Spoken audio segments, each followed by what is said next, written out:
بسم اللہ الرحمن الرحیم۔ السلام علیکم ناظرین۔ قوم سبا پر اللہ کے عذاب کا واقعہ۔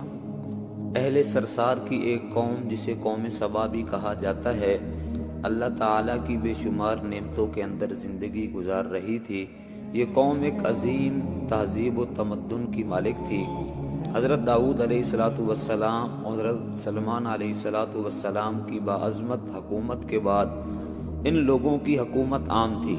کہا جاتا ہے کہ یہ لوگ گندم کے مغز سے آٹا پیس کر روٹیاں پکاتے تھے، لیکن اس کے برعکس وہ اس قدر فضول خرچی کرنے والے اور ناشکرے تھے کہ انہی روٹیوں کے ساتھ بچوں کا پخانہ صاف کرتے تھے۔ بعد میں ان آلودہ روٹیوں کو اکٹھا کرنے سے ایک پہاڑ بن گیا تھا۔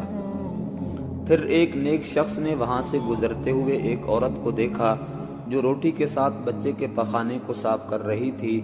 اس شخص نے عورت سے کہا، تیرے اوپر افسوس ہے، خدا سے ڈر، کہیں ایسا نہ ہو کہ خدا تجھ سے اپنی نعمت چھین لے۔ اس عورت نے جواب میں مذاق اڑایا اور تکبرانہ انداز میں کہا، جاؤ جاؤ، گویا کہ مجھے بھوک سے ڈرا رہے ہو۔ جب تک سرسار جاری ہے مجھے بھوک سے کسی قسم کا کوئی خوف نہیں ہے۔ کوئی زیادہ عرصہ نہیں گزرا تھا کہ اللہ تعالیٰ نے ان لوگوں پر اپنا غضب نازل کیا۔ پانی جو زندگی کی بنیاد ہے ان لوگوں سے چھین لیا، یہاں تک کہ قحط نازل ہو گیا۔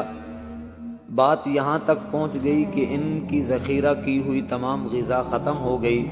آخر کار وہ مجبور ہو گئے انہی آلودہ روٹیوں پر ٹوٹ پڑے جو ان لوگوں نے اکٹھی کر کے پہاڑ کی مانند ڈھیر لگایا ہوا تھا، بلکہ وہاں سے روٹی لینے کے لیے صف لگتی تھی تاکہ ہر کوئی وہاں سے اپنے حصے کی روٹی لے سکے۔ ناشکری، قحط اور ان کی بدحالی کے بارے میں متعدد روایات موجود ہیں۔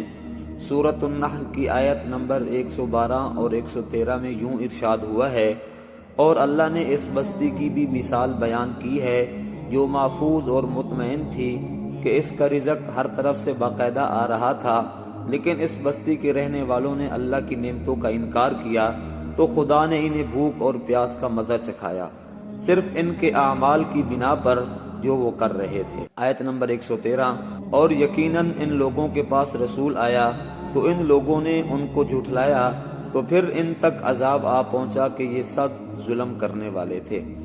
اسی قوم سبا کے بارے میں ایک اور واقعہ بیان ہوتا ہے۔ ان لوگوں نے اپنی زراعت کو بہتر طور پر کاشت کرنے کے لیے پانی ذخیرہ کرنے کی خاطر دو پہاڑوں کے درمیان ایک بہت بڑا ڈیم تعمیر کیا ہوا تھا۔ سوراخ اور دوسرے پہاڑوں سے گزرا ہوا پانی اس ڈیم میں آ کر جمع ہو جاتا تھا۔ قوم سبا نے اس پانی سے صحیح طور پر استفادہ حاصل کرتے ہوئے وسیع و عریض اور بہت خوبصورت باغات لگائے اور کھیتی باڑی کو رونق بخشی۔ ان باغات کے درختوں کی شاخیں اس قدر پھلوں سے بھری ہوئی تھیں کہ کہتے ہیں کہ اگر کوئی شخص سر پر ٹوکری رکھ کر ان کے نیچے سے گزرتا تو پھل خود بخود ٹوکری میں گرنا شروع ہو جاتے اور تھوڑی دیر میں ٹوکری تازہ پھلوں سے بھر جاتی۔ لیکن نعمتوں کی کثرت نے انہیں شکر کرنے کے بجائے ناشکرا اور غافل کر دیا تھا، یہاں تک کہ ان کے درمیان بہت بڑا طبقاتی نظام وجود میں آ چکا تھا۔ ان میں سے صاحب اقتدار لوگوں نے کمزور اور ضعیفوں کا خون چوسنا شروع کر رکھا تھا، یہاں تک کہ ان لوگوں نے خدا سے ایک احمقانہ درخواست کی جس کا ذکر سورۃ سبا کی آیت نمبر 19 میں ملتا ہے۔ انہوں نے کہا، خدایا ہمارے سفروں کے درمیان فاصلہ زیادہ کر دے۔ انہوں نے اللہ تعالیٰ سے یہ درخواست اس لیے کی تھی تاکہ غریب لوگ امیروں کے ساتھ سفر نہ کریں۔ ان کی خواہش یہ تھی کہ آبادیوں کے درمیان خشکی ہو اور فاصلہ بہت زیادہ ہو تاکہ تنگ دست اور کم آمدنی والے لوگ ان کی طرح سفر نہ کر سکیں۔ اللہ تعالیٰ نے ان مغرور پیٹ کے پجاریوں پر اپنا غضب نازل کیا۔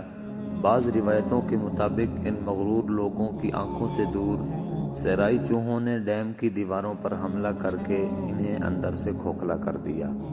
ادھر سے بارشیں زیادہ ہوئیں جن کی وجہ سے ایک سیلاب آ گیا اور اس ڈیم میں پانی بہت زیادہ اکٹھا ہو گیا۔ اچانک ڈیم کی دیواریں ٹوٹیں اور اس سے ایک بہت بڑا سیلاب آیا۔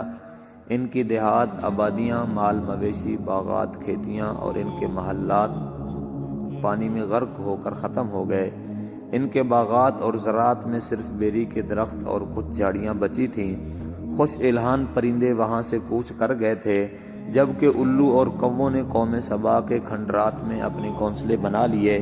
اس بات کا ذکر سورۃ سبا کی آیت نمبر 15 اور 16 میں ملتا ہے، اور آخر میں سورۃ سبا کی آیت نمبر 17 میں قرآن کریم میں اس واقعے کا یوں نتیجہ نکالا ہے: یہ ہم نے ان کی ناشکری کی سزا دی ہے، اور ہم ناشکروں کے علاوہ کسی کو سزا نہیں دیتے۔